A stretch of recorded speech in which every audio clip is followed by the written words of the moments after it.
भगवंतांचा सुआख्यात धम्म आणि भगवंतांचा आर्य श्रावक संघ यांना त्रिवार अभिवादन। तर आज आपण या ठिकाणी मी रिपब्लिकन या फेसबुक पेजवर आयोजित जी काही एक संविधान दिनाच्या निमित्ताने प्रवचन मालिका चाललेली आहे, त्यामध्ये आपण सर्वजण या ठिकाणी हे उपदेश ऐकत आहात। आयुष्यमान महेंद्रजी निकाडजे यांनी या कार्यक्रमासाठी मला निमंत्रित केलं आणि त्या निमंत्रणाला स्वीकारून मी या ठिकाणी आपल्यासमोर काही महत्त्वाच्या ज्या गोष्टी आहेत त्या आज सांगणार आहे किंवा शेअर करणार आहे। तर आता ही गोष्ट काही नवीन राहिलेली नाही। भारतामध्ये आपण पाहतो की गेल्या 50-60 वर्षापासून डेमोक्रेसी किंवा लोकशाही ही काम करत आहे आणि आपण सर्वच जण जाणतो की भारताचं जे संविधान आहे ते बोधिसत्व डॉक्टर बाबासाहेब आंबेडकर यांच्या अध्यक्षतेखाली तयार झालेलं आहे आणि म्हणून आपण बाबासाहेबांना संविधानाचे शिल्पकार अशा प्रकारे आपण बोलतो। तर बाबासाहेबांचा कल हा नेहमी बुद्ध धम्माकडे राहिलेला आहे। ही गोष्ट आता काही नवीन सांगण्यासारखी नाही। अगदी सुरुवातीपासून बाबासाहेबांच्या मनावर बुद्ध धम्माचा एक पगडा राहिलेला आहे आणि म्हणून आपण पाहतो की भारतीय संविधान लिहित असताना सुद्धा भारतीय संविधानावर बुद्ध धम्माची जी छाप आहे ती आपल्याला पाहायला भेटते। बुद्ध धम्म म्हटलं की त्यामध्ये प्रामुख्याने 3 गोष्टी येतात। त्यामध्ये पहिली गोष्ट आहे सुत्त, दुसरी गोष्ट आहे विनय आणि तिसरी गोष्ट आहे अभिधम्म।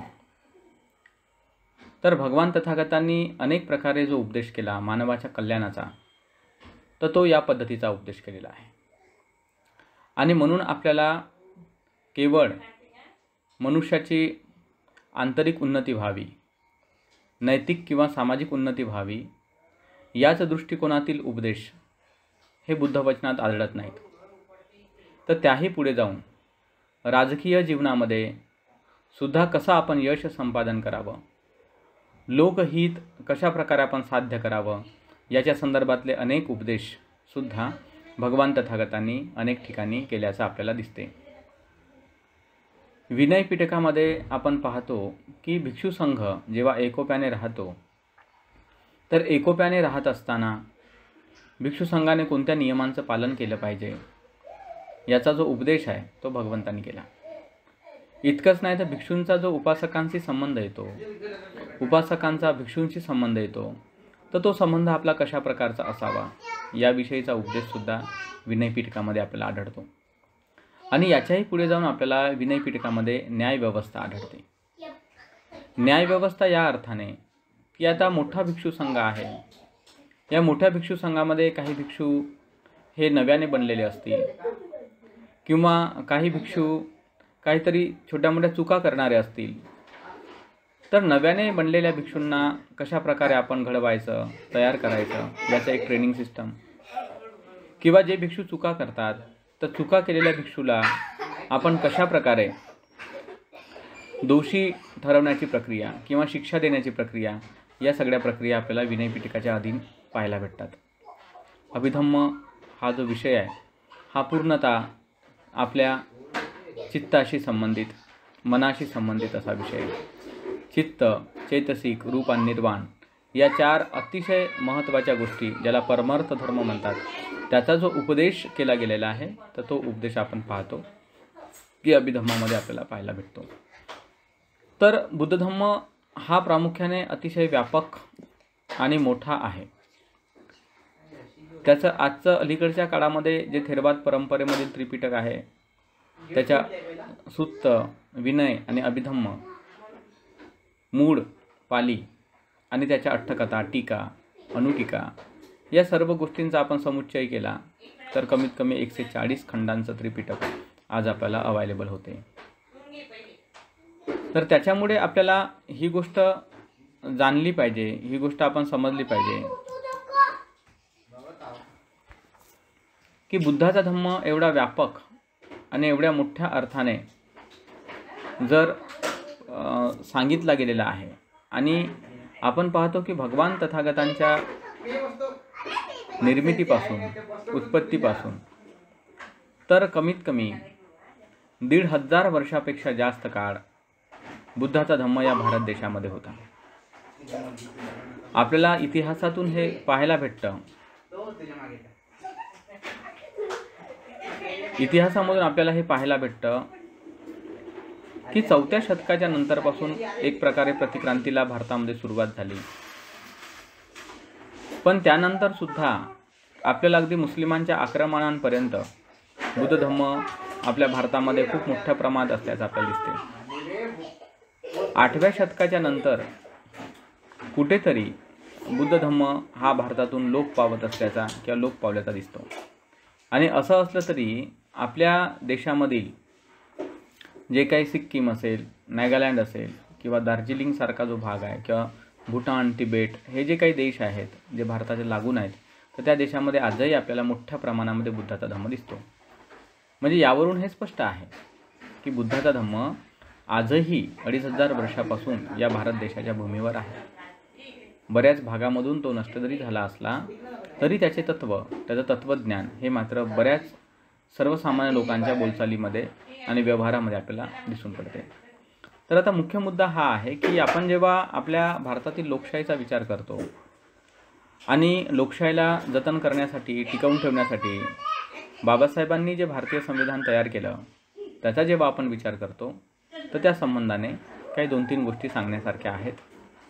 आणि त्या 2-3 गोष्टी मी तुम्हाला फक्त या ठिकाणी शेअर करणार आहे. तर त्यामध्ये पहिली गोष्ट ही आहे की आपण पाहतो की भारतीय संविधानाचं जे प्रिअम्बल आहे, प्रास्ताविका आहे, त्या प्रास्ताविकेमध्ये आपल्याला स्वतंत्रता, समानता, बंधुता, न्याय असे काही महत्त्वपूर्ण शब्द त्या ठिकाणी आपल्याला दिसून पडतात. स्वतंत्रता म्हटल्यानंतर कशाची स्वतंत्रता? तर श्रद्धा असेल, अभिव्यक्ती असेल, या सर्व गोष्टींच्या बद्दल विचार स्वातंत्र्य असेल, या सर्व गोष्टींच्या बाबतीमध्ये एक स्वतंत्रता आहे. समानता म्हटलं तर दर्जा आणि संधी याची समानता आहे. बंधुभाव म्हटलं तर देशाची एकात्मता टिकवण्यासाठी बंधुभावाची आवश्यकता आहे. न्याय म्हटल्यानंतर न्याय व्यवस्थेमध्ये कुठल्या प्रकारचा पक्षपात राहू नये, ही एक महत्त्वपूर्ण भूमिका आपण न्यायाच्या बाबतीमध्ये घेतो. तर या प्रिएम्बलमध्ये जे तत्त्व, जे इथिक्स टाकले गेलेले आहेत किंवा सांगितले गेलेले आहेत ते अतिशय महान असे तत्त्व आहेत. आणि हे इतके महान तत्त्व आले कुठून? तर बाबासाहेबांना एकदा अशा प्रकारचा प्रश्न हा विचारला गेला होता की संविधानामध्ये जे शब्दप्रयोग आपल्याला दिसतात, स्वतंत्रता, समानता, बंधुभाव, न्याय, तर हे तुम्ही फ्रेंच राज्यक्रांतीमधून घेतलेले आहेत का? मग फ्रेंच राज्यक्रांती ही जी आहे 1789च्या काळामध्ये झाली होती. फ्रेंच राज्यक्रांती खूप महत्त्वपूर्ण राज्यक्रांती होती. कारण फ्रेंचमध्ये सुद्धा परिस्थिती आपल्या भारतासारखी होती. कॅथोलिक संप्रदाय जो आहे तो मोठ्या प्रमाणामध्ये वाढला होता. संपूर्ण देशावर एक प्रकारे धर्माची अधिसत्ता होती. आणि धर्माची अधिसत्ता राहिल्यामुळे अनेक लोकांना रूढीमध्ये आणि रूढीच्या परंपरेच्या बंधनामध्ये जखडलं गेलेलं होतं. आणि अशा परिस्थितीमध्ये कुठे ना कुठे त्याच्या विरुद्ध आवाज उठवणे आवश्यक होतं. आणि मग त्यावेळेस आवाज उठवला गेला आणि आपण पाहतो की 1789च्या काळामध्ये फ्रेंच राज्यक्रांतीचा उगम झाला. आणि त्या फ्रेंच राज्यक्रांतीने पहिल्यांदा स्वतंत्रता, समानता, बंधुभाव, न्याय अशा प्रकारचे तत्त्व, बेसिकली 3 तत्त्व स्वीकारली. आणि ही 3 तत्त्व स्वीकारल्यानंतर ती तत्त्व संपूर्ण जगभरामध्ये मोठ्या प्रमाणामध्ये फोफावली गेली, पसरली. जेव्हा बाबासाहेबांना हा प्रश्न विचारला तेव्हा बाबासाहेबांनी म्हटलं का नाही, माझ्यामध्ये जे हे तत्त्व आहेत तर हे तत्त्व काही मी फ्रेंच राज्यक्रांतीतून घेतलेले नाही, तर हे तत्त्व मी माझे गुरु भगवान बुद्ध यांच्या शिकवणुकीमधून घेतलेले आहेत, असं बाबासाहेबांचं वाक्य आहे. तर आता आपल्याला हे समजून घ्यायचं आहे की हा विषय जो आहे बाबासाहेबांनी कुठे हाताळला. आपल्याला अनेक ग्रंथांमधून या गोष्टी दिसतात. जसं बाबासाहेबांनी एक पुस्तक लिहिलं आहे, बुद्ध आल कार्ल मार्क्स नावाचं. त्याच्या अगदी शेवटच्या भागामध्ये सुद्धा स्वतंत्रता, समानता आणि बंधुभाव या विषयाच्या संबंधाने बाबासाहेबांनी काही प्रकाश टाकलेला आहे. आणि जेव्हा आपण याला एका धर्माच्या आयाममध्ये किंवा धर्माच्या पद्धतीने लक्षात घेतो, तर त्यावेळेस बाबासाहेबांनी पुस्तक लिहिलं आहे फिलॉसॉफी ऑफ हिंदुइझम नावाचं. तर त्या पुस्तकामध्ये बाबासाहेबांनी हे सांगितलं की खरंच हिंदू धर्मामध्ये स्वतंत्रता आहे का, हिंदू धर्मामध्ये समानता आहे का, हिंदू धर्मामध्ये बंधुभाव आहे का, या विषयावर बाबासाहेबांनी भर दिला. आणि ते हिंदू धर्मामध्ये कशा प्रकारे नाही हे सांगण्यासाठी ते पुस्तक बाबासाहेबांनी लिहिलेलं आहे. आता त्या पुस्तकाच्या संबंधाने आपल्याला हे तत्त्व समजून घ्यायचे आहेत. मग हे तत्त्व आपण कसे समजून घेणार, तर त्याच्यासाठी आपल्याला काही गोष्टी विचारात घ्याव्या लागतात. त्यापैकी पहिली आणि महत्त्वाची गोष्ट विचारात ही घ्यायची आहे की बाबासाहेबांसारख्या एवढ्या महान व्यक्तीने, जेव्हा की आपण पाहतो की बाबासाहेबांचा आपला एक प्रभाव आहे या भारत देशावर आहे, जगावरही त्यांचा आज प्रभाव पडलेला आहे. बाबासाहेबांनी मार्क्ससारखी भूमिका घेतली नाही. मार्क्सने तर धर्माला दुर्लक्षित केलं किंवा त्यांचं म्हणणं होतं का धर्म ही काही आवश्यक गोष्ट नाही. मनुष्याचे आर्थिक व्यवहार जर चांगले असले, त्याला 2 पैसे कमवता आले आणि त्या 2 पैशांनी त्याच्या गरजा जर त्याला पूर्ण करता आल्या, तर मनुष्य सुखी राहील, अशी मार्क्सची एक भूमिका होती. परंतु बाबासाहेबांनी मात्र तसं नाही केलं.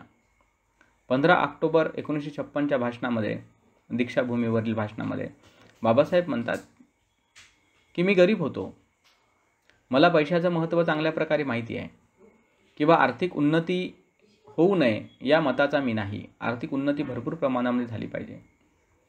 परंतु बाबासाहेब म्हणतात की माझा पिंड हा धार्मिक आहे. हे अतिशय महत्त्वाचं वाक्य आहे की आपला पिंड हा धार्मिक आहे असं बाबासाहेब म्हणतात. का मग धर्माला इतकं मोठं महत्त्व बाबासाहेबांच्या जीवनात कसं काय आहे? तर बाबासाहेबांनी धर्माच्या बाबतीमध्ये खूप योग्य चिंतन आणि मनन केलेलं आहे. तर फिलॉसॉफी ऑफ हिंदुइझम या पुस्तकामध्ये बाबासाहेबांनी असं म्हटलेलं आहे की to ignore religion means to ignore live fire. याचा अर्थ काय होतो? याचा अर्थ होतो की धर्माला दुर्लक्षित करणे म्हणजे जिवंत तारेला दुर्लक्षित करणे. यामागील काय कारण आहे? तर यामागील कारण अतिशय स्पष्ट आहे. Religion is a social force असं बाबासाहेब म्हणतात. म्हणजे धर्म ही एक सामाजिक शक्ती आहे. मग धर्म ही कशा प्रकारे सामाजिक शक्ती बनते, किंवा धर्म ही कशा प्रकारे सामाजिक शक्ती आहे? आज आपण पाहतो आपल्या देशाचं जर आता अलीकडच्या काळातील जे राजकीय वलय आपण पाहत आहोत, तर आपल्याला काय दिसून पडते? अनेक पक्ष आहेत, त्या पक्षांमध्ये अनेक प्रकारचे चांगले लोक आहेत जे चांगला विचार मांडणारे आहेत. पण या देशामध्ये चांगला विचार खरंच पसरत आहे का? काय चांगल्या विचाराला खरंच व्हॅल्यू दिलं जात आहे का? नाही. जो पक्ष धर्माला पुढे करत आहे, एक विशिष्ट धर्माचा राज्य येण्याला पुढे करत आहे, एक हिंदू राज्य निर्माण होण्याचे प्रयत्न करत आहे, तर लोक त्या पक्षाच्या मागे आहेत. त्याच्याने आपल्या देशातल्या लोकांचं कल्याण होईल की होईल नाही हे काही माहीत नाही. परंतु मनुष्याचं मन हे धर्माशी अशा प्रकारे बांधलेलं असतं. म्हणून बाबासाहेब म्हणतात की तो एक सोशियल फोर्स आहे, सामाजिक शक्ती आहे. कशामुळे सामाजिक शक्ती आहे? का धर्म अशी एकमेव गोष्ट आहे जी माणसाच्या मनावर काम करते, मानवी मनावर काम करते. मनुष्य हा गरीब असो की श्रीमंत असो, त्याला धर्माची आवश्यकता असते. जो व्यक्ती गरीब आहे त्याची उन्नती व्हावी म्हणून त्याला आशा आवश्यक आहे, होप आवश्यक आहे. आणि होप कोण देतो? तर होप धर्म देतो. कारण धर्म त्याला सांगतो की ठीक आहे, आज तुझी परिस्थिती चांगली नसेल, पण उद्या तुझी परिस्थिती नक्की चांगली होईल. तू श्रद्धा ठेव, आणि श्रद्धा ठेवून तू तुझं काम करत राहा, तुझे पण दिवस बदलतील. तर या प्रकारे एक होप किंवा या प्रकारची आशा हे धर्म देत असतो. आणि ती होप किंवा ती आशा टिकण्यासाठी वेगवेगळ्या प्रकारच्या पूजा पद्धती, प्रार्थना पद्धती या धर्माने विकसित केलेल्या आहेत. वेगवेगळ्या प्रकारचे मंदिर असतील, वेगवेगळ्या प्रकारचे चर्च असेल, वेगवेगळ्या प्रकारच्या मस्जिदी असतील, वेगवेगळ्या प्रकारचे विहार असतील, वेगवेगळ्या प्रकारचे दर्गे असतील, अनेक प्रकारच्या अशा गोष्टी, गुरुद्वारात असतील, हे मनुष्याला का गरजेचे आहेत? कारण त्याला प्रार्थना करायची असते. गरीब व्यक्ती असला तरी त्याला प्रार्थनेची गरज वाटते, श्रीमंत असला तरी वाटते. श्रीमंत व्यक्तीलाही वाटते की माझी संपत्ती, माझे सुख वैभव टिकून राहावेत, कायम राहावेत, त्यामध्ये काही अडचणी येऊ नयेत, ही त्याची अपेक्षा असते. तर प्रत्येक व्यक्ती आपल्या अपेक्षेशी बांधलेला असल्यामुळे तो कुठल्या नाही कुठल्या धर्माला तर मानणारच असतो. म्हणून बाबासाहेब म्हणतात की धर्म ही अशी गोष्ट आहे जी मनुष्याला बांधून ठेवते.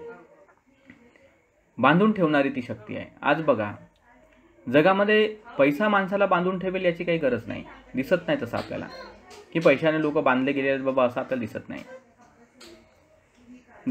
मनुष्याला बांधून ठेवण्यासाठी दोनच गोष्टी कामी ठरताना दिसतात आपल्याला. त्यापैकी पहिली गोष्ट एक रक्तसंबंध. रक्तसंबंधामुळे माणूस एकमेकाच्या नात्यांमुळे बांधलेला असतो, प्रेमाने एकमेकाशी राहतो. आणि दुसरी गोष्ट म्हणजे धर्म.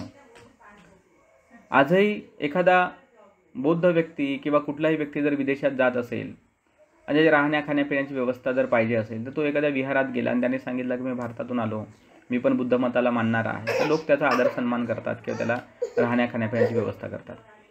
म्हणजे वास्तविक पाहता त्या दोन लोकांचा जे संबंध जुळला तो कशामुळे? धर्माच्या शक्तीमुळे जुळला. तो पैशामुळे नाही जुळला. पैशामुळे त्याला हॉटेल्स वगैरे भेटून जातील, सुखवस्तू भेटतील, पण जो एक रिलेशनशिप आहे ती जुळण्यासाठी धर्म मदत करतो.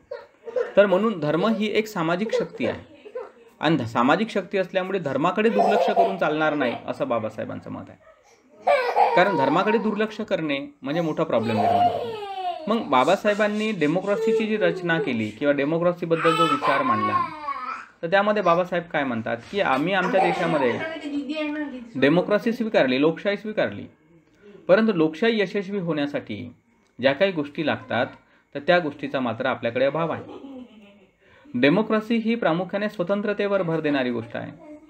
डेमोक्रसी समानतेवर भर देते, डेमोक्रसी बंधुत्वावर भर देते, डेमोक्रसी न्याय व्यवस्थेवर भर देते, जिथे कुठल्या प्रकारचा पक्षपात राहणार नाही. तर अशा पद्धतीनं असल्यामुळे, परंतु राजकीय जीवनामध्ये आपण हे तत्त्व स्वीकारलेले आहेत संविधानाच्या दृष्टीने, पण आपल्या सामाजिक जीवनामध्ये हे तत्त्व नाहीच स्वीकारले. आपल्या सांस्कृतिक जीवनामध्ये हे तत्त्व आपल्याला दिसून नाही पडत. का नाही दिसत? कारण आपण ज्या समाजामध्ये राहतो, ज्या संस्कृतीला किंवा धर्माला आपण मानतो, तो धर्म विषमता शिकवतो. तो धर्म काय शिकवतो? विषमता शिकवतो. तो धर्म बंधुभाव शिकवत नाही, तो धर्म स्वतंत्रता शिकवत नाही, तो धर्म न्याय शिकवत नाही, तो पक्षपात शिकवतो. आणि जर समजा ज्या माणसाचं सामाजिक जीवन या प्रकारे समजा या प्रिन्सिपल्सच्या विरोधामध्ये जर असेल, तर हे डेमोक्रसी सक्सेसफुल कशी ठरेल, डेमोक्रसी यशस्वी कशी ठरेल, हा प्रश्न बाबासाहेबांनी त्यांच्या 1949च्या ज्या भाषणामध्ये विचारला होता की कसं काय हे पॉसिबल आहे, कसं काय होईल. त्याच्यामुळे आपल्याला केवळ राजकीय लोकशाहीचा संबंध नाही, तर सामाजिक आणि आर्थिक क्षेत्रामध्ये सुद्धा आपल्याला लोकशाही आणता आली पाहिजे आणि लोकशाही आपण आणली पाहिजे. आजही आपण पाहतो की सामाजिक पातळीवर जरी मागासलेपणा थोडा कमी होताना दिसला, पण आर्थिक पातळीवर मात्र मागासलेपणा जशानं तसा आपल्याला दिसतो.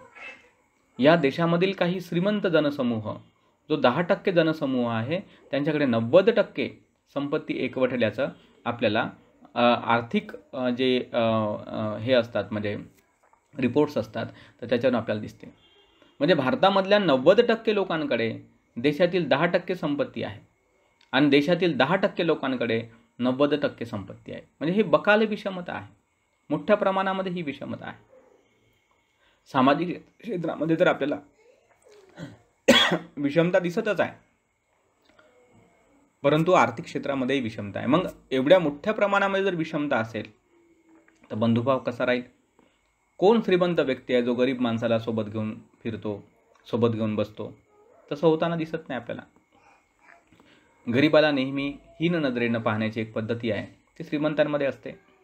आणि गरीबही व्यक्ती श्रीमंताच्या सानिध्यामध्ये जाऊ नाही शकत, कारण त्याला त्याचा न्यूनगंड राहते की आपले कपडे चांगले नाहीत बाबा, आपलं पद चांगलं नाही, किंवा आपण खेड्यापाड्यात कुठेतरी राहणारा व्यक्ती आहो, साध्यासुद्या घरात राहणारा व्यक्ती आहो, हा व्यक्ती गाडीने फिरणारा, मोठ्या बंगल्यात राहणारा, तर त्याला एक न्यूनगंड जो तयार होतो गरीब माणसाच्या मनामध्ये, तर तो न्यूनगंड दूर कसा करता येईल? म्हणजे समतेचा व्यवहार हा अशा पद्धतीने येताना आपल्याला दिसत नाही.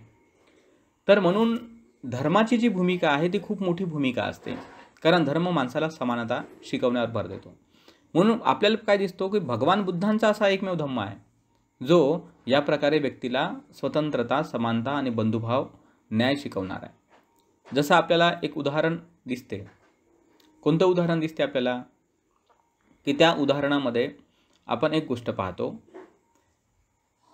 की भगवान भिक्षूंबद्दल सांगताना म्हणतात, आणि बाबासाहेबांनी सुद्धा एका भाषणामध्ये त्या गोष्टीचा उल्लेख केलेला आहे की भिक्षू संघामध्ये वेगवेगळ्या जातीचे लोक, वेगवेगळ्या दर्जाचे लोक आलेले होते.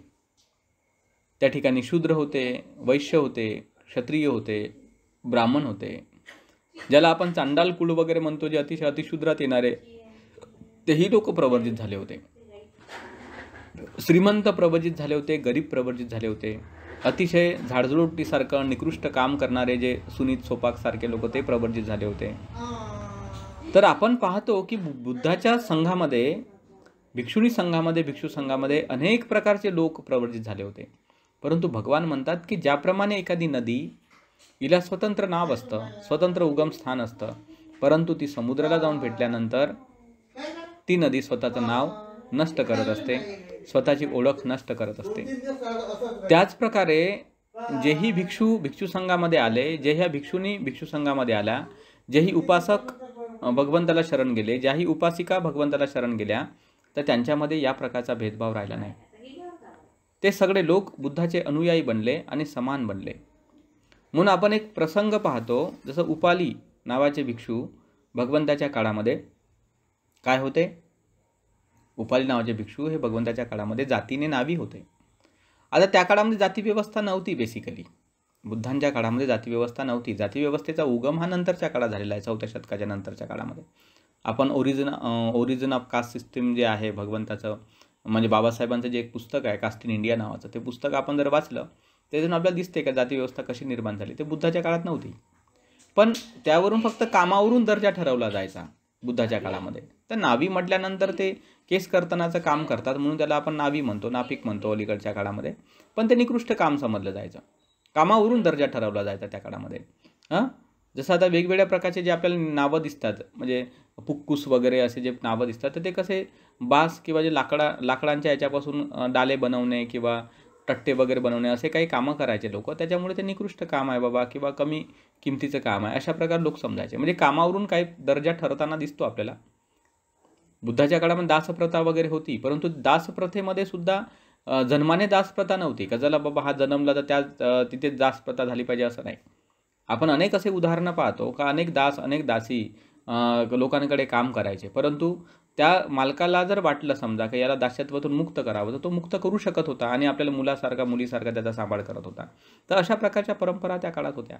पण आपण कामाच्या दर्जानुसार जर गृहीत धरलं का उपाली भंतेजी हे नावी होते, नापिकचं काम करणारे होते.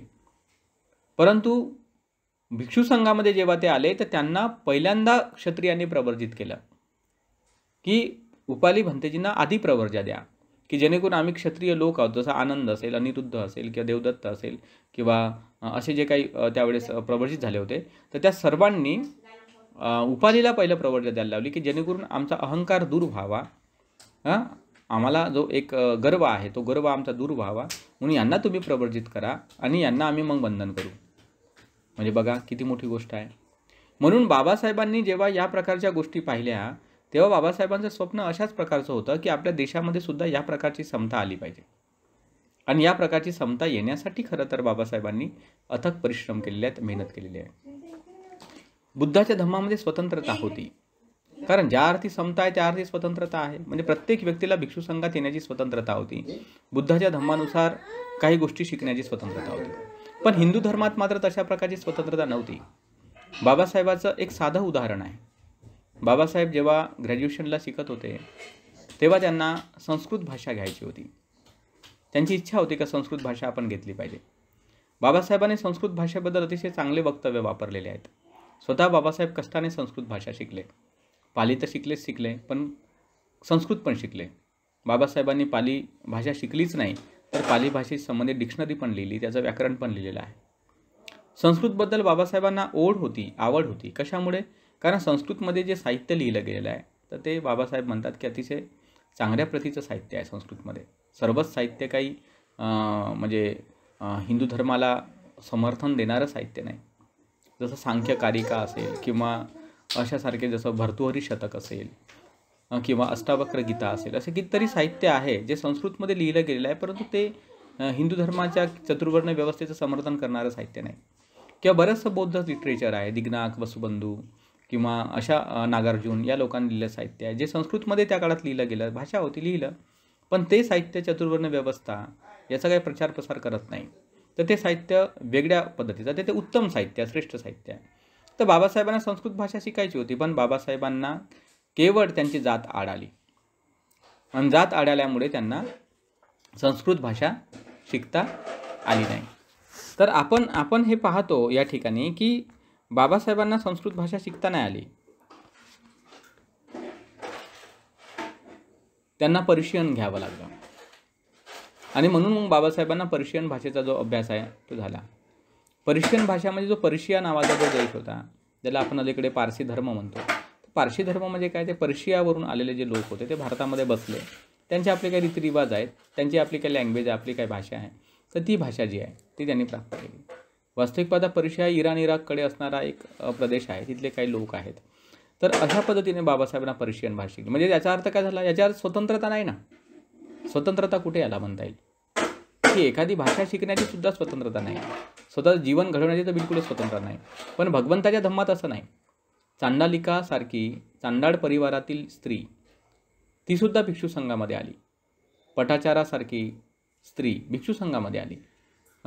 सुनीत सोपाकसारखे निकृष्ट काम करणारे लोक भिक्षू संघामध्ये आले आणि त्यांना अर्हत बनण्याची पूर्ण सुविधा होती, पूर्ण मुभा होती, त्यांना ती स्वतंत्रता होती. म्हणजे ही स्वतंत्रतेचं जे एक दिसते आपल्याला ते इतर ठिकाणी नाही दिसतं. आणि बंधुभाव तर होताच होता.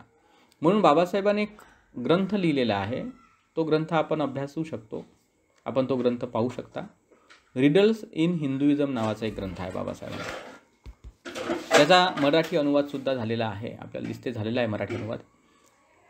तर त्यामध्ये एक डेमोक्रॉसीच्या संदर्भामध्ये एक प्रकरण बाबासाहेबांनी लिहिलेलं आहे त्या ग्रंथामध्ये, अगदी शेवटच्या याच्यामध्ये आहे.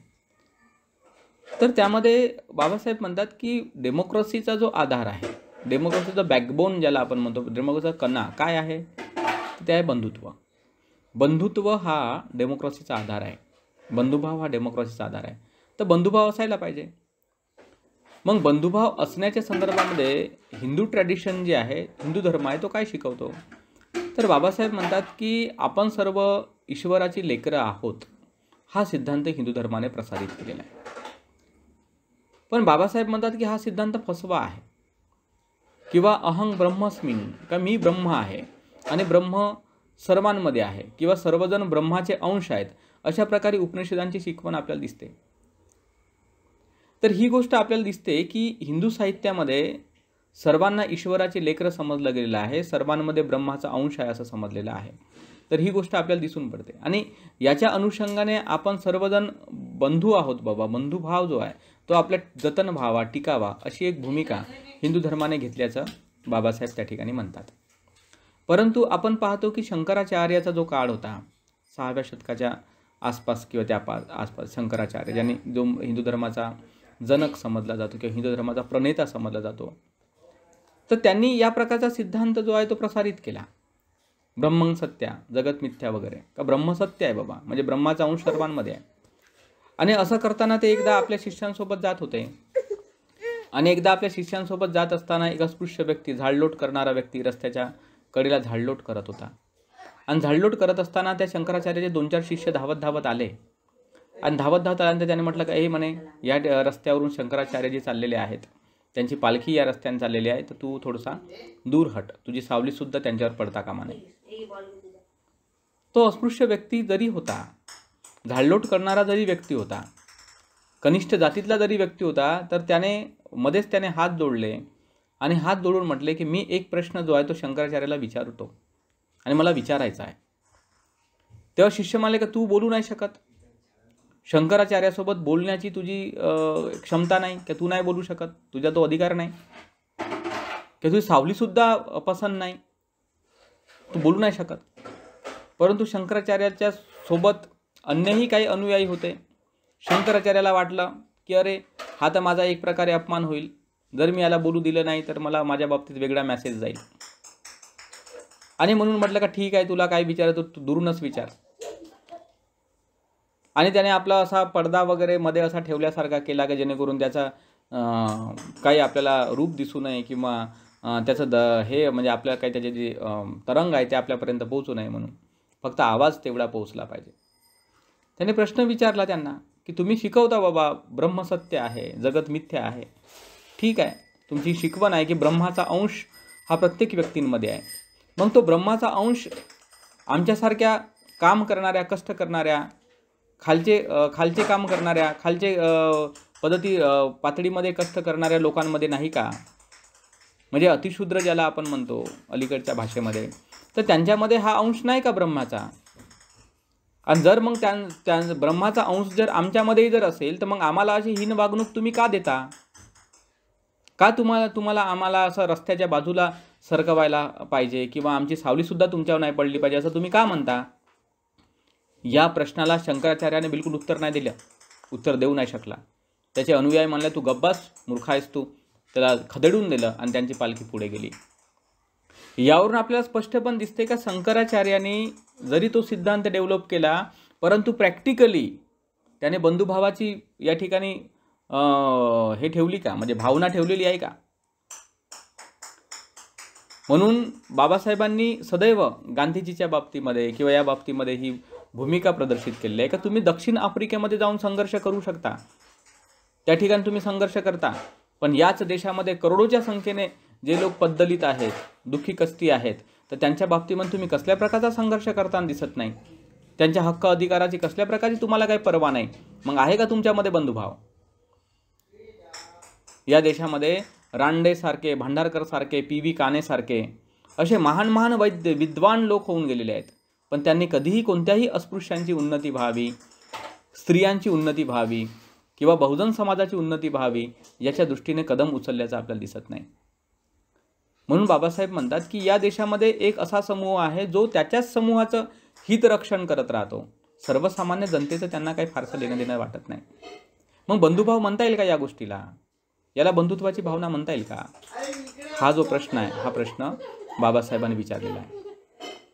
आणि म्हणून आपण पाहतो की बंधुभावाबद्दल बाबासाहेब म्हणतात की हा हिंदू धर्माने मांडलेला हा सिद्धांत की आपण सर्वजण ईश्वराची लेकरं आहोत, फोल आहे, वेस्ट सिद्धांत आहे. बाबासाहेबांनी म्हटलं का डेमोक्रेसीमध्ये बंधुत्वाला पोषक असा शब्द जर कोणता असेल तो भगवान तथागताने वापरलेला मैत्री हा शब्द. भगवान तथागत शिकवतात की सर्वांनी मित्रत्वाने राहिलं पाहिजे. मैत्रीचा जेवढा विकास होईल, मित्रत्वाचा जेवढा विकास होईल, तेवढं आपल्या डेमोक्रेसीची जी व्यवस्था आहे ती सक्सेसफुल होईल. आज आपण पाहतो अतिशय महत्त्वाची भूमिका आज आपल्याला दिसून पडते की आर्थिक व्यवहारावरील जे निर्बंध आहेत ते आज कमी झाल्यामुळे प्रत्येक व्यक्तीला त्याचा आर्थिक व्यवहार करण्याची स्वतंत्रता किंवा सूट भारतीय संविधानाने दिल्यामुळे आज आपल्यामुळे हर तऱ्हेचा एक जो बंधुभाव आहे, थोड्या वेळासाठी का असेना बंधुभावाची एक भावना, समानतेची भावना समाजामध्ये पसरलेली दिसते. हे सगळं संविधानामुळे शक्य झालं. आज एखाद्या रिक्षामध्ये बसत असताना आपण बसू शकतो, हाय हेलो करू शकतो, दादा मामा काका त्याला म्हणू शकतो, तो आपल्याला घेऊन जातो, बसवतो, आणतो. एस टी असेल, थिएटर असेल, हॉटेल्स असतील किंवा वेगवेगळ्या प्रकारचे दुकानं असतील, तर या सर्व ठिकाणी आपण पाहतो की ही लोक मित्रत्वाचा थोडा थोडा व्यवहार करतात आणि त्या मित्रत्वाच्या व्यवहारामध्ये सर्व सुंदर व्यवहार चालताना आपल्याला दिसून पडतात. म्हणजे डेमोक्रेसी सक्सेस होण्यासाठी बंधुत्व किती गरजेची गोष्ट आहे हे आपण या ठिकाणाहून लक्षात घेतो. आणि हे जे आज थोडीशी जरी बंधुत्वाची भावना, समानतेची भावना, स्वतंत्रतेची भावना आपल्यामध्ये जो येत आहे नागरिकांमध्ये, त्याला कारणीभूत जर कोणती गोष्ट असेल तर ते म्हणजे भारतीय संविधान. आणि हे भारतीय संविधान भगवंताच्या उपदेशावर आधारित असल्यामुळे त्याचा जो एक प्रभाव आहे तो आपल्याला समाजामध्ये अशा प्रकारे दिसतो. तर आता आपण अजून एक मुद्दा जो आहे तो महत्त्वाचा मुद्दा मी या ठिकाणी सांगतो की पूर्वीच्या काळामध्ये जे काही डेमोक्रॅटिक सिस्टम होतं तर ते कुठून घेतलं, तर आपल्याला दिसते की जे लिच्छवी नावाचा जो एरिया होता, परिसर होता, त्या ठिकाणी गणराज्य पद्धती जी आहे ती होती. आता अनेक लोक असं म्हणतात की बुद्धाची जी गणराज्य पद्धती होती आणि आता जी गणराज्य पद्धती आहे ती समान आहे, तर हा एक भ्रम आहे. असं नाही आहे. त्यावेळची सिस्टम डिफरंट होती, आताची सिस्टम डिफरंट आहे. दोन्ही गोष्टींमध्ये खूप मोठा तफावत आहे, खूप मोठा फरक आहे. कारण पूर्वीच्या काळामध्ये कसं होतं, गणराज्य ही एकदम छोटी होती. म्हणजे एकदम कम्युनल, ज्याला आपण म्हणतो कम्युनल होती. आणि कम्युनल असल्यामुळे त्या गोष्टींना एक लिमिटेड दायऱ्यामध्ये त्या गोष्टीचं फॉलो केलं जायचं, लिमिटेड दायऱ्यामध्ये त्या गोष्टी पालन केल्या जायच्या.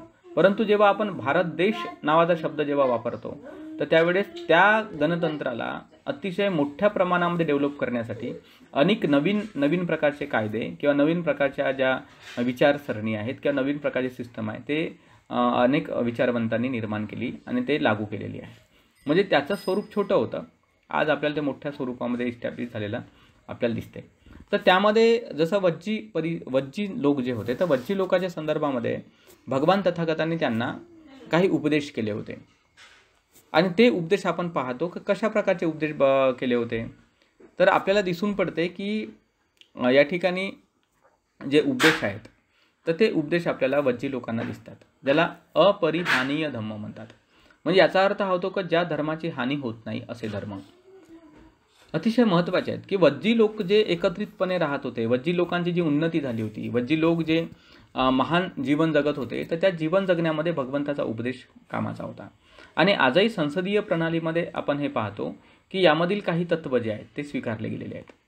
100% तत्त्व नाही स्वीकारले गेलेले आहेत, पण काही तत्त्व जे आहेत ते या वज्जीच्या सूत्रामधील स्वीकारलेले आपल्याला दिसतात. तर वज्जी लोकांमध्ये 7 प्रकारचे अपरिहानीय धम्म पालन केले जायचे. त्यापैकी पहिली गोष्ट कुठली आहे, तर पहिली गोष्ट ही आहे की वेळोवेळी एकत्रित येणे, म्हणजे मीटिंग घेणे. सोप्या शब्दामध्ये म्हणजे महिन्याला म्हणा, 2 महिन्याला म्हणा, 3 महिन्याला म्हणा, वज्जीमधील जे प्रमुख लोक होते ते लोक एकत्रितपणे यायचे आणि मीटिंग घ्यायचे. तर वेळोवेळी मीटिंग घेणं हे अतिशय उत्तम गोष्ट आहे असे समजले जाते. दुसरी गोष्ट ही आहे की केवळ मीटिंग नव्हते घेत तर ते लोक एकत्र येत होते, एकोप्याने कोणत्या गोष्टीवर सल्लामसलत करत होते, एकोप्याने ती मीटिंग संपत होती आणि जे काही त्या मीटिंगमध्ये ठरलेलं आहे त्याचं एकोप्याने योग्य प्रकारे पालन केलं जायचं. आणि त्याचं जे एक गोल ओरिएंटेड जे कर्म आहे, म्हणजे आपल्याला विशिष्ट ध्येय पूर्ण करायचं आहे किंवा विशिष्ट परिणाम आणायचा आहे बाबा आपल्या लोकांसाठी किंवा आपल्या गावामध्ये, तर त्याच्या दृष्टिकोनाने ते काम जे आहे ते परिपूर्ण होताना आपल्याला दिसते. अलीकडच्या काळामध्ये आपण डेमोक्रेसीमध्ये हा सिस्टम जो आहे तो पाहत नाही. संसदीय कामकाजामध्ये आपण अनेक प्रकारचे व्हिडिओज जे आपण पाहतो, म्हणजे लोकसभा वगैरे चॅनल आहे, TV चॅनल, त्याच्यामध्ये आपल्याला दिसून पडते किंवा अनेक याच्यामध्ये आपण पाहतो. बाबासाहेबांनी म्हटलेलं आहे की कोणतंही डेमोक्रेसी सक्सेसफुल होण्यासाठी विरोधी पक्षाची भूमिका खूप मोठी असते. विरोधी पक्ष खूप महत्त्वाची गोष्ट असते. परंतु अलीकडच्या काळामध्ये आपण पाहतो आमच्या देशामध्ये की विरोधी पक्ष नावाचा पक्षच नाही आहे. विरोधी पक्ष नावाचा पक्षच नाही. स्वतःच कोणीतरी विरोधी पक्ष म्हणून स्वतःची एक घोषणा करून टाकतो. जसं आता महाराष्ट्रामध्ये जे आपल्याला एक सरकार दिसते, शिवसेनेचं एक सरकार आहे, ठाकरे साहेबांचं सरकार आहे. बस ठीक आहे, ते सत्ताधारी आहेत, तर त्याच्या अनुषंगाने आता विरोधी पक्ष फडणवीस साहेब विरोधी पक्षामध्ये आलेले आहेत. म्हणजे स्वयंघोषित आहे ते काही विरोधी पक्ष म्हणून त्यांचा असा कोणता पक्ष नाही, स्वयंघोषित का मी विरोधी पक्षाचा नेता बनलो बाबा, आता हा विरोधी पक्ष आहे. तर असे आपण काहीतरी तकलादू कामं करत राहतो. किंवा स्टेट लेवल आपल्या केंद्र लेवलवर बघितलं, आता भाजपची सत्ता सुरू आहे, मोदी साहेब आपले आहेत पंतप्रधान, मग विरोधी पक्ष काय, मग काँग्रेस किंवा राहुल गांधी ही विरोधी पक्ष आहेत. म्हणजे एकीकडे काय होते, या प्रकारच्या गोष्टी आपल्याला दिसतात. आणि मग भारत देशामध्ये काय होत आहे, आता विरोधी पक्षाचं कोणीच ऐकत नाही, ना त्यांच्या बातम्या TV दाखवत, ना त्यांच्या बातम्या पेपरमध्ये येत. म्हणजे सत्ताधारी पक्षाच्या संदर्भामध्ये जेवढी एक म्हणजे हे दाखवली जाते, म्हणजे मोठेपणा दाखवला जातो TVवर किंवा पेपर वृत्तपत्रांमध्ये, तसा मात्र विरोधी पक्षाच्या बाबतीमध्ये दाखवला जात नाही. बाबासाहेब म्हणतात की जेव्हा विरोधी पक्ष हा दुर्लक्षित होतो किंवा त्याच्याकडे लक्षच नसते देशातल्या नागरिकांचं किंवा शासन करणाऱ्या लोकांचं, तर तेव्हा आपण समजायचं का डेमोक्रेसी नष्ट होत आहे, डेमोक्रेसी खतम होत आहे. त्या ठिकाणी लोकांचं राज्य राहतच नाही, मग विशिष्ट पक्षाचं राज्य राहील, विशिष्ट व्यक्ती समूहाचं राज्य राहील किंवा विशिष्ट एका कम्युनिटीचं राज्य राहील. त्याला लोकशाही कसं म्हणता येईल आपल्याला? लोकशाही सक्सेस करण्यासाठी विरोधी पक्षाची खूप मोठी भूमिका असते. तर जेवढ्या ताकदीने सत्ताधारी पक्षातील मतांतर विचार प्रसारित केले जातात, त्यापेक्षा जास्त ताकदीने विरोधी पक्षाची जी मतं आहेत ती सुद्धा प्रसारित झाली पाहिजे. आता विरोधी पक्षाची भूमिका ही आपण कशा प्रकारे पाहत आहोत? मोठी अलग प्रकारची भूमिका आपल्याला दिसते. कशी दिसते? तर कोणत्याही शब्दाला विरोधाला विरोध करण्याची भूमिका आपल्याला दिसते, त्याला विरोधी पक्ष म्हणतात लोक. चुकीची गोष्ट आहे. विरोधी पक्षाचा अर्थ तो नाही होत का चला बाबा एखाद्या व्यक्ती कोणतं तरी मत मांडत आहे आणि आपण त्याला विरोध करून टाकणे, मत मांडल्यानं विरोध करून टाकणे, मत मांडलं अरे तो काय मूर्खपणा आहे का, झगडा हो का, भांडण हो का ते काय. एखादा माणूस झगड्यामध्ये कसा एक मत बोलला का दुसरा झगडा करणारा दुसरं मत मांडते, त्याला विरोधी पक्ष म्हणत नाही. ज्या काय नीती सरकार ठरवत असते तर त्या नीती कशा बरोबर आहेत कशा चूक आहेत याची छानबीन करण्याची ती क्षमता असते. आणि छानबीन केल्याच्यानंतर त्याचा जनतेवर काय प्रभाव पडतो, कसा प्रभाव येतो, तर त्याच्या संदर्भात एक योग्य ते डिस्कशन झालं पाहिजे आणि त्या गोष्टी जनतेपर्यंत पटवून दिल्या पाहिजे. हा विरोधी पक्षाचा प्रमुख भाग असतो. आणि त्याच्यासाठी जे काही प्रसारमाध्यम आहेत त्यांनीसुद्धा त्या गोष्टीला तेवढी मोठी वाव देण्याची गरज आहे. आपण आता गेल्या काही वर्षांपासून केंद्र सरकारच्या बाबतीत पाहत आहोत की टी व्हीवर ज्या काही आपल्याला वेगवेगळ्या प्रकारच्या बातम्या असतात किंवा वेगवेगळ्या प्रकारच्या न्यूज असतात, तर आपल्याला काय दिसते त्या टी व्हीवरच्या बातम्यांमधून की सत्ताधारी जो पक्ष आहे आणि त्यांचे जे काही प्रवक्ते आहेत तर त्यांचीच अरेरावी आपल्याला वारंवार पाहायला भेटते. त्यांच्याच बाजूने प्रसारमाध्यमेसुद्धा बोलताना दिसतात आपल्याला. आणि विरोधी पक्ष अतिशय कमजोर आणि कमकुवत पडल्यासारखा आपल्याला दिसतो. म्हणजे यामुळे काय होते, यामुळे नागरिकांवर एका विशिष्ट वर्गाची हुकुमशाही गाजवल्यासारखा प्रकार होतो. आणि याच्यामुळे डेमोक्रेसी नाही म्हणता येत याला. डेमोक्रेसी ही सर्वांना घेऊन चालण्याशी संबंधित असते. की एखादी जसं आता उदाहरण आपल्याला दिसून पडते या ठिकाणी की आता शेतकऱ्यांच्या संपाचं उदाहरण आपण पाहू. तब्बल एक वर्ष शेतकरी लोकांनी संप केला. किती लाजिरवाणी गोष्ट आहे, किती लाजिरवाणी गोष्ट आहे. म्हणजे केंद्र सरकारला असं वाटत राहते की आम्ही जे ठरवतो ते बिलकुल बरोबर आहे. मग शेतकरी जे ठरवतात ते बरोबर नाही का? का शेतकऱ्यांमध्ये काहीच शिकले सवरलेले लोक नाहीत का? शेतकऱ्यांना सुद्धा त्यांच्या स्वतःच्या जीविताला कसं असावं कसं नसावं हे ठरवण्याचा अधिकार नाही का? लंबा अरसा संप करण्यामध्ये मोर्चे करण्यामध्ये गेला आणि शेवटी ते कायदे आता मागे घ्यावे लागले. आणि कायदे मागे घेतानाही ते नाखुशीने मागे घ्यावे लागलेले आहेत. म्हणजे हे डेमोक्रेसीचे लक्षणं वाटत नाहीत. म्हणजे एका विशिष्ट समूहाची हुकुमशाही वाटते की आम्ही जे ठरवतो ते झालंच पाहिजे. मग आम्ही जे ठरवतो ते झालंच पाहिजे अशी जर व्यवस्था असेल तर त्याला आपण डेमोक्रेसी म्हणणार का, त्याला आपण लोकशाही म्हणणार का, हा प्रश्न आपण विचारात घेतला पाहिजे. वज्जी लोकांच्या बाबतीमध्ये मात्र अशी गोष्ट नव्हती. ते एकोप्याने ठरवत होते आणि एकोप्याने काम करत होते. सर्व लोकांसाठी, सर्व लोकांच्या हितासाठी ते काम करत होते. ही गोष्ट वज्जी लोकांमध्ये होती. ही आपण या पद्धतीने शिकली पाहिजे. तिसरी गोष्ट अतिशय महत्त्वाची ती आहे की त्यांची जी तत्त्व आहेत, म्हणजे वज्जी लोकांची जी पूर्वतत्व आहेत, पूर्वतत्व म्हणजे कोणती, जी त्यांच्या परंपरेने चालत आलेली किंवा भगवान तथागतांनी शिकवलेली, तर त्या तत्वानुसार ते लोक चिंतन करायचे, मनन करायचे. आज आपल्या देशामध्ये संविधान नावाची एक गोष्ट आहे. आपल्याकडे तत्व ऑलरेडी बनवलेली आहेत, तयार झालेली आहेत. आपल्या देशामध्ये एक प्रॉब्लेम असा आहे की जी सरकार येते ती स्वतःचे काहीतरी नीतिनियम, स्वतःचे नाही तर कायदे बनवतच राहते. म्हणजे यांना असं वाटते सरकारला की आम्ही त्या जागेवर बसलो म्हणजे कायदा बनवण्यासाठी बसलो. ही अतिशय चुकीची नीती आहे या देशामधली, अतिशय चुकीची नीती आहे.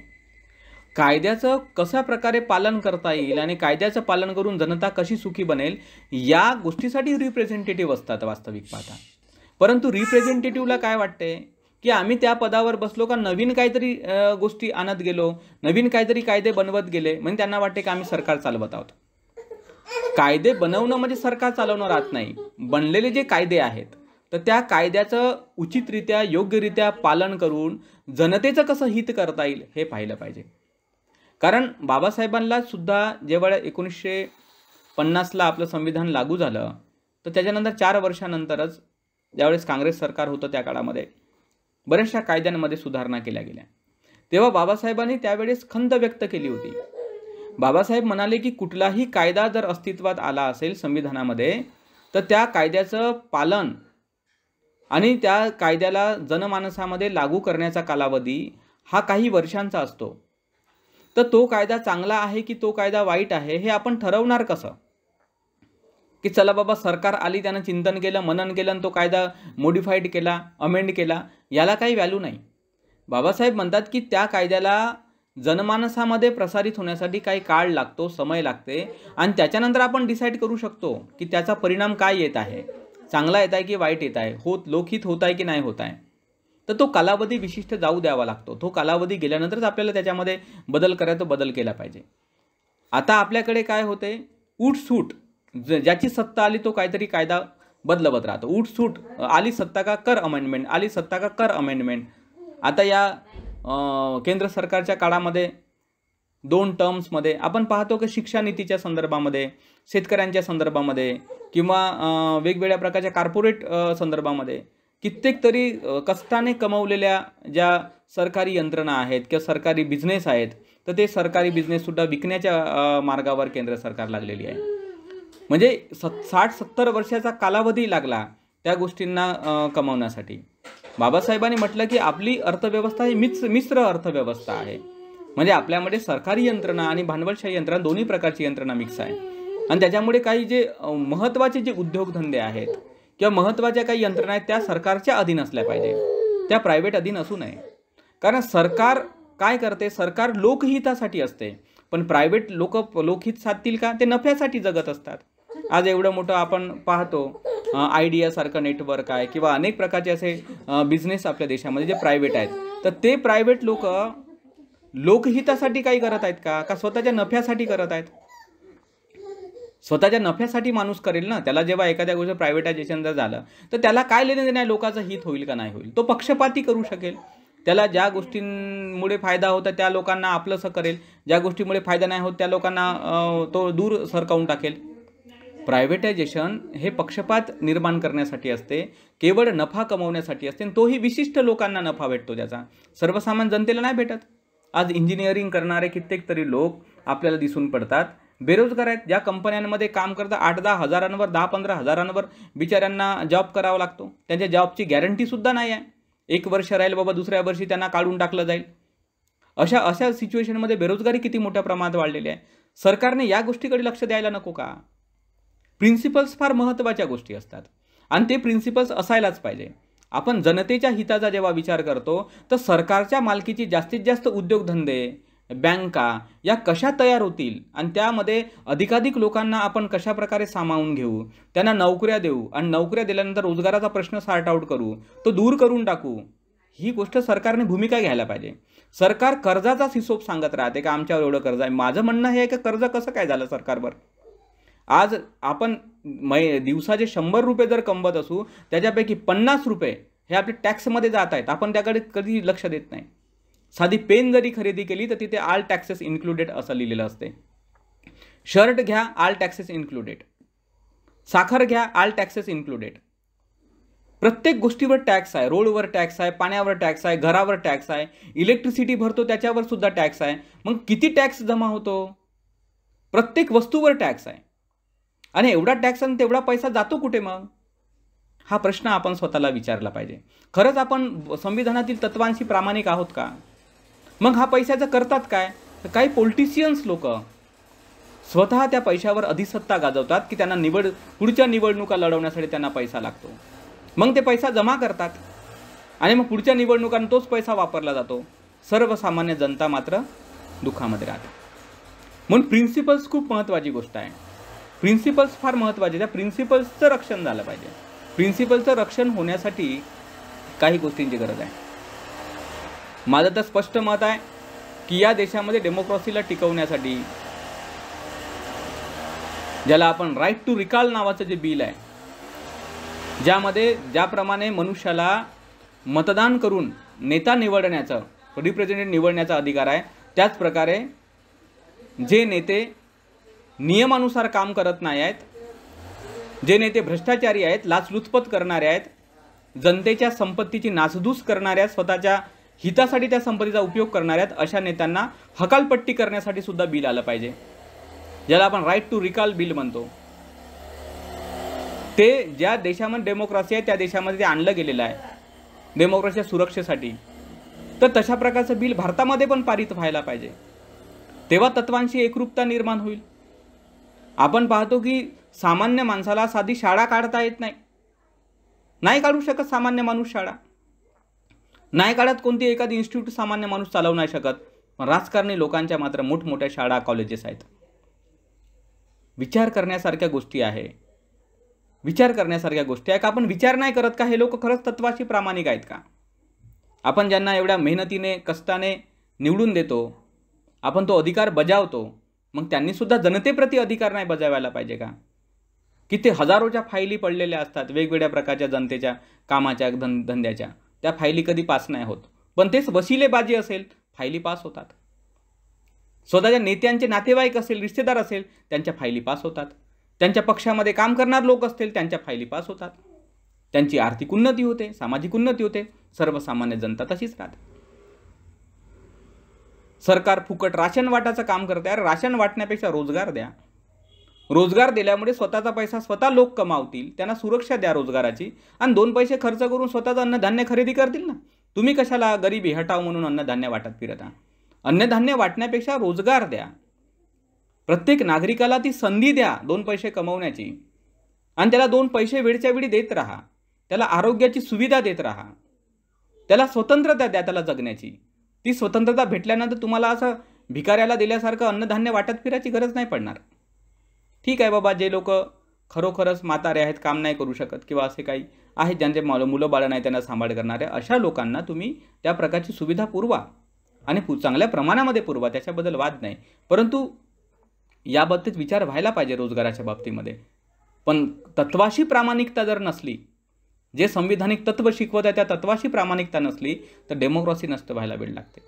ही तिसरी एक गोष्ट वज्जीला उपदेश करताना आपण पाहतो, आणि त्याच्या तुलनेत जेव्हा आपण आपल्या देशाचा कारभार पाहतो तर अशा प्रकारची अडचण जी आहे ती आपल्या लक्षात येताना आपल्याला दिसते.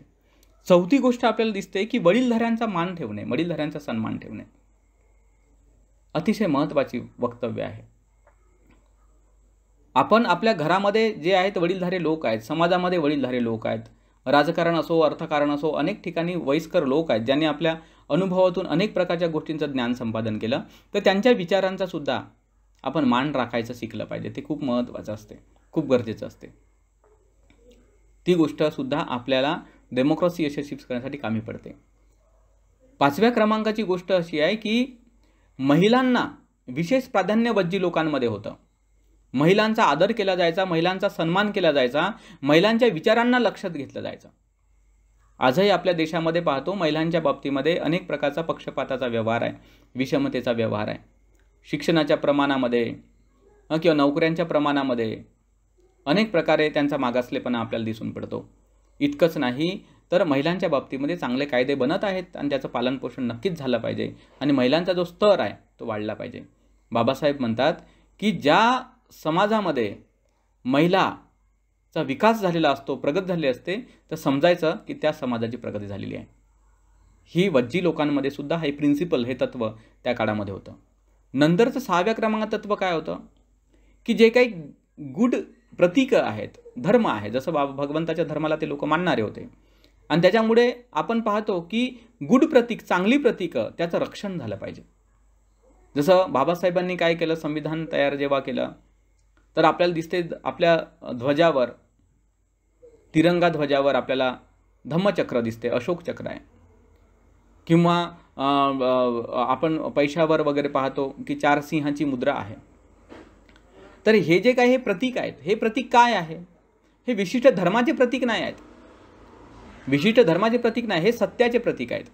त्यातून काहीतरी सूचित करायचं आहे, त्यातून काहीतरी शिकवायचं आहे, तर अशा प्रतीकांचं जतन झालं पाहिजे, अशा प्रतीकांचा वाव मिळाला पाहिजे. या प्रतीकांच्या नियमांचा किंवा या प्रतीकांच्या मागची भूमिका आहे त्याचा प्रचार आणि प्रसार होत राहिला पाहिजे की नेमके ही प्रतीकं आपण का स्वीकारलेली आहेत आणि या प्रतीकांचा अर्थ काय होतो, आणि ते जनमानसामध्ये आलं पाहिजे.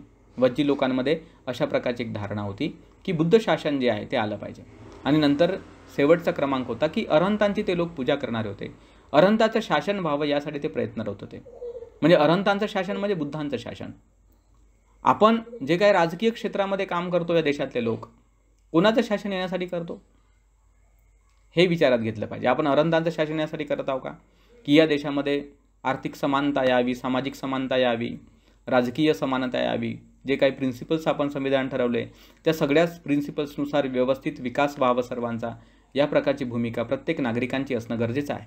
पण नागरिकांची भूमिका असून चालत नाही, कारण आपण नागरिकांनी काय केलेलं आहे, आपल्याला कामधंदे करायचे असतात छोटे मोठे आपण करतो, पण आपल्या भल्याचं जे काम आहे ते आपण सरकारवर सोपवलेलं आहे, प्रशासनावर सोपवलेलं आहे. आपण त्यांना निवडून दिलं ना, आपण म्हटलं त्यांना की बाबा रे आम्हाला आमचं भलं नाही करतायत, पण आम्ही तुम्हाला मत देतो, तुम्हाला निवडून देतो, तुम्ही आमचं भलं करा. जसं आता एखादी लहान मुलगा असेल समजा, तर तो स्वतःच्या कोणतेच कामं नाही करू शकत, पण त्याच्या भल्याचा विचार त्याच्या मायबापावर सोपवलेला असतो. प्रकृतीने मायबापावर सोपवलेला आहे का बाबा रे, तुमचं छोटं बाळ आहे, ज्याला तुम्हाला सर्वच गोष्टींना पालनपोषण करायचं आहे. किंवा वृद्ध लोकांचा भार मुलाबाळांवर येतो की हे वृद्ध असल्यामुळे काही करू शकत नाही म्हातारे, मग त्यांच्यावर तो भार येतो. तर सारखं आपल्या चांगल्या गोष्टीचा भार जो आहे तो आपण सरकारवर दिलेला आहे, सरकारवर टाकला. सरकार तर त्याच्यासाठी निर्माण झालेली आहे की नाही. न्यायव्यवस्था त्याच्यासाठीच निर्माण झालेली आहे, संसद त्याच्यासाठीच निर्माण झालेली आहे, विधानसभा विधान परिषद वगैरे जो प्रकार आहे, राज्यसभा वगैरे, तो त्याच्यासाठीच निर्माण झाला. नुसतं कायदे बनवण्यासाठी निर्माण नाही झाला, जनतेचं हित होत आहे की नाही या गोष्टीसाठी निर्माण झालेलं आहे. एवढी मोठी प्रशासन व्यवस्था, इथं ॲडमिनिस्ट्रेशन जे निर्माण झालेलं आहे ते पण जनतेच्या हितासाठी आहे. तर म्हणून जनतेच्या हितामध्ये जेव्हा पक्षपात असतो, डेमोक्रेसी नष्ट होत असते. म्हणून इथे म्हटलेलं आहे की अरहंतांचं शासन येण्यासाठी बच्ची लोकांमध्ये प्रयत्न केले गेले आणि त्याच्यामुळे ते शासन येण्याचा प्रयत्न झाला. आपल्याला सुद्धा संविधानाच्या प्रेएम्बलमध्ये जे तत्व आहे त्या तत्वांना भारत देशामध्ये येण्यासाठी सर्व स्तरावर प्रयत्न होणं खूप गरजेचं आहे आणि ते झालं पाहिजे. भज्जी लोकांचं नंतर काय झालं, भज्जी लोकांच्या डेमोक्रॅटिक सिस्टीमचा नाश कशा प्रकारे झाला हे सुद्धा आपण थोडंसं पाहिलं पाहिजे. पूर्वीच्या काळामध्ये अजातशत्रू नावाचे राजा होते. त्याला असं वाटलं का वज्जी हा जो परिसर आहे लिच्छवींचा, तर त्या परिसरावर आपल्याला आक्रमण करायचं आहे. परंतु त्यांना माहीत होतं की वज्जी लोकांच्या बाबतीमध्ये ते इतके स्ट्रॉंग आहेत, इतके सक्षम आहेत की त्यांच्यावर आक्रमण करणं शक्य नाही, त्यांच्यावर आपण आक्रमण नाही करू शकत. आणि म्हणून मग त्यांनी काय केलं का, आता आयडिया कोणती आहे, तर त्या वत्सकार नावाचे ब्राह्मण त्यावेळेस त्यांचे पुरोहित होते. तर त्यांनी म्हटलं की माझ्याकडे एक उपाय आहे. ते म्हटले कोणता उपाय आहे, तर आपण त्यांना लाच दिली तर ते शक्य आहे. बघा लक्षात घ्या शब्द, लाच दिली तर शक्य आहे. पण राजाने विचार केला की लाच देणं म्हणजे मोठं कठीण काम आहे, कारण लाच देताना पैसा खूप जाईल, धनधान्य जे आहे ते आपल्याला खूप नष्ट होईल. तर त्याच्यामुळे आपण लाच नाही दिली पाहिजे. लाच देण्याच्या व्यतिरिक्त दुसरा कोणता उपाय आहे, तर त्यांनी सांगितलं का फूट पाडणे हा एक उपाय आहे. फूट पाडली पाहिजे आपण त्यांच्यामध्ये, आपापसातच त्यांचं नाही पटलं पाहिजे, असं केलं पाहिजे.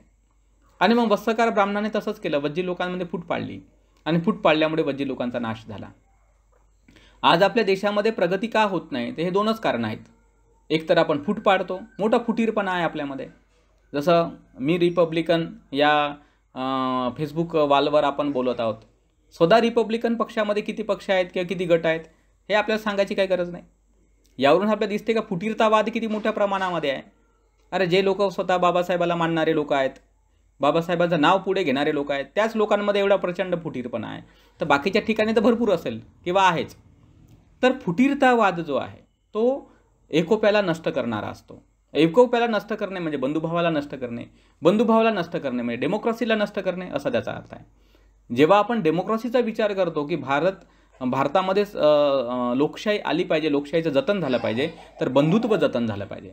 आणि बंधुत्व जतन होण्यासाठी आपल्याला फुटीरतेपासून दूर राहावं लागतं, ही पहिली गोष्ट आहे. आणि दुसरी गोष्ट लाचलुचपतपणा, भ्रष्टाचार ज्याला आपण म्हणतो, लाच घेणे लाच देणे, हा प्रकार पूर्णतः बंद होणं गरजेचं आहे. कारण जेव्हा आपण लाच घेतो लाच देतो याचा अर्थ स्पष्ट आहे, पक्षपातीपणा टिकवतो आपण. म्हणजे एखाद्या व्यक्तीचं सत्य जरी नसेल तर त्याला सत्य बनवण्यासाठी लाच दिली जाते. एखाद्याचं खोटं असेल तरी त्याचं खरं बनवण्यासाठी लाच दिली जाऊ शकते, घेतली जाऊ शकते. त्याच्यामुळे अशा लोक आता जसं बरेचसे टेंडर्स वगैरे पास होतात, नॅचरल गोष्टी आहेत या आपल्या देशामध्ये, मोठ्या मजेशीर गोष्टी आहेत. साधे टेंडर जरी पास करायचे त्याच्यामध्ये 25% 30% तुम्हाला लाचलुचपत द्यावं लागते, अगदी अधिकाऱ्यापासून तर मंत्र्यापर्यंत. झाले त्याच्यामध्ये 25-30% त्याच्यामध्ये गेले, 20% देण्या घेण्यामध्ये जातात. आणि अशा या सगळ्या प्रक्रियेमध्ये जे काही बांधकामं होतात काय होतात, अतिशय कमी खर्चामध्ये होतं. त्याच्यामुळे व्यवस्थित ते बांधकामं होत नाही, रस्ते खराब असतात, पाऊस पडला का तो रस्ता डॅमेज होऊन जातो, जशान तसे छिद्र पडतात. अशा प्रकारची प्रक्रिया आहे. दर 1 वर्षाला दर 6 महिने रस्ते बरोबर बनवत राहावे लागतात. म्हणजे हा भ्रष्टाचारामुळे हे दुष्परिणाम आहेत. कुठल्याही ऑफिसमध्ये जा, सामान्य माणसाला तिथेच बसून राहावं लागते, लाईनीत राहावं लागते. तेच एखादा मंत्र्याचा माणूस आला, तेच एखाद्या अधिकाऱ्याचा कोणी माणूस आला, कोणी नातेवाईक आला, पटनं त्याला एंट्री भेटते, त्याचं कामही होऊन जाते. सामान्य माणूस राहिला वाट पाहत, आज ये रे बाबा, उद्या ये रे बाबा, पहिलं लाचलुचपत. आपण मजबूर आहोत, नागरिक लोक मजबूर आहोत आपण. आपल्याला काय, आपल्या हातामध्ये काय अधिकार आहे? मतदान देऊन टाकायचं आणि चुपचाप बसायचं 5 वर्ष, हा आपल्याकडे अधिकार आहे. आपण कोणाकडे फिर्याद नाही करू शकत, माझं काम कर रे बाबा लगेचच्या लगेच म्हणून. तो मला उद्या येतं उद्याच जा लागते, परवा येतं परवाच जा. निर्वाह आहे तर निर्वात जा, नाही होत म्हटलं तर नाही होत.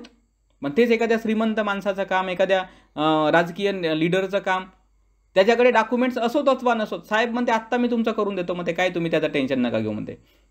म्हणजे किती पक्षपातीपणा आहे, लाचलुचपतीचा किती म्हणजे प्रकार आहे आपल्या देशामध्ये. तर त्याच्यामुळे डेमोक्रेसी अनसक्सेस होण्यासाठी बुद्धाच्या काळाच्या नंतरच्या काळामध्ये आपण हे पाहतो की वज्जी लोकांची हानी जी झाली ते 7 धर्म नष्ट केल्यामुळे झाली. आणि ते 7 धर्म कशामुळे नष्ट झाले?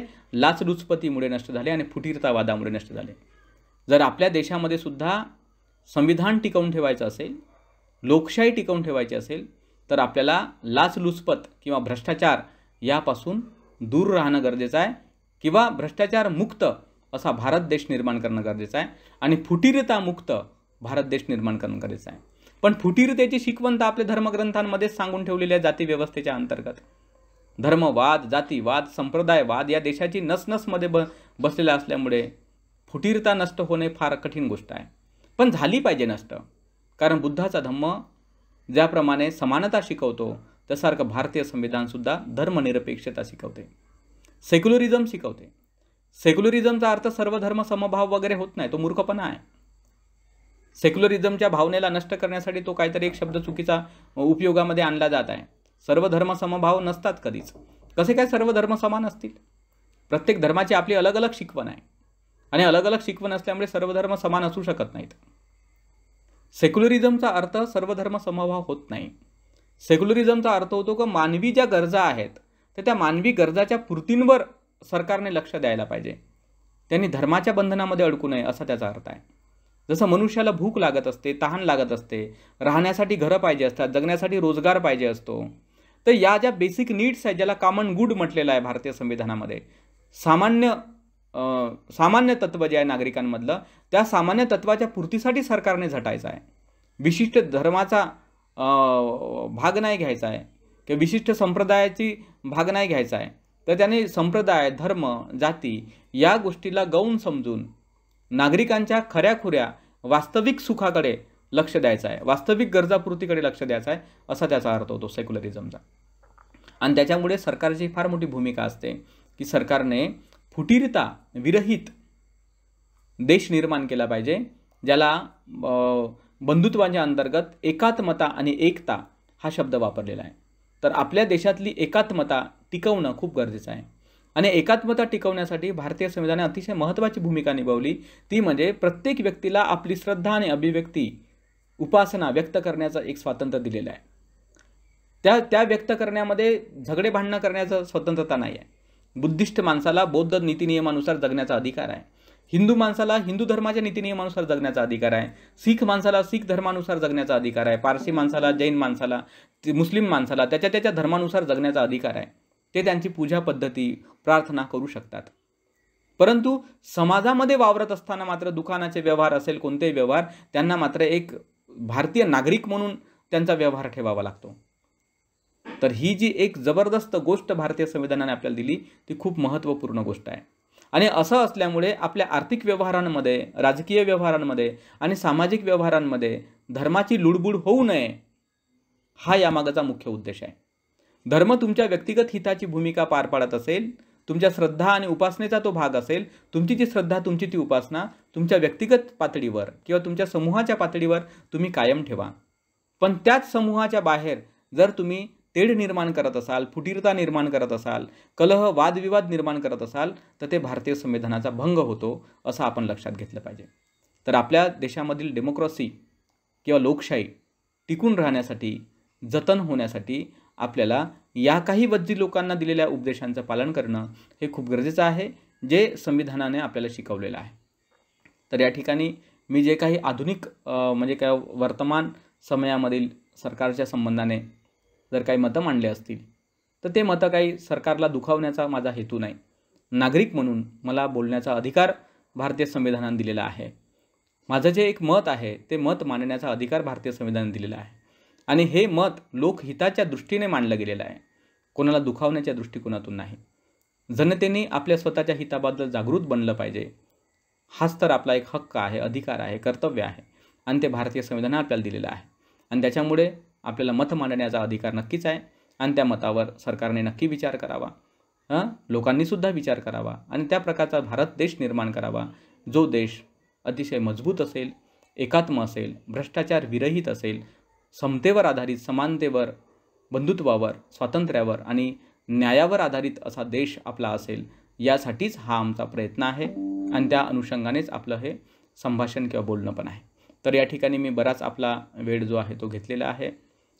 तर जे काही आपले आयुष्यमान महेंद्रजी निकाडजे साहेब यांनी मी रिपब्लिकन या फेसबुक वॉलवर हे जे ऑनलाईन एक उपदेश ठेवला, तर त्या अंतर्गत हे आपलं संभाषण झालेलं आहे.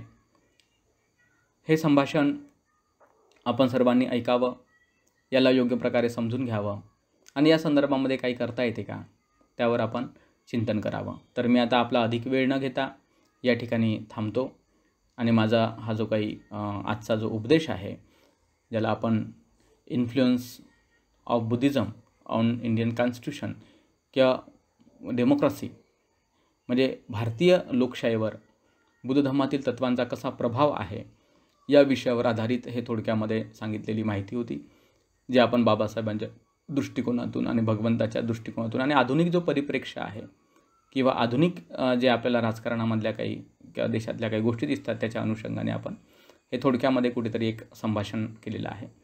तर सर्वांप्रती मी धन्यवाद व्यक्त करतो, मंगलकामना व्यक्त करतो आणि विशेष करून आपलं निकाडजे साहेबांना धन्यवाद देतो आणि या ठिकाणी मी थांबतो.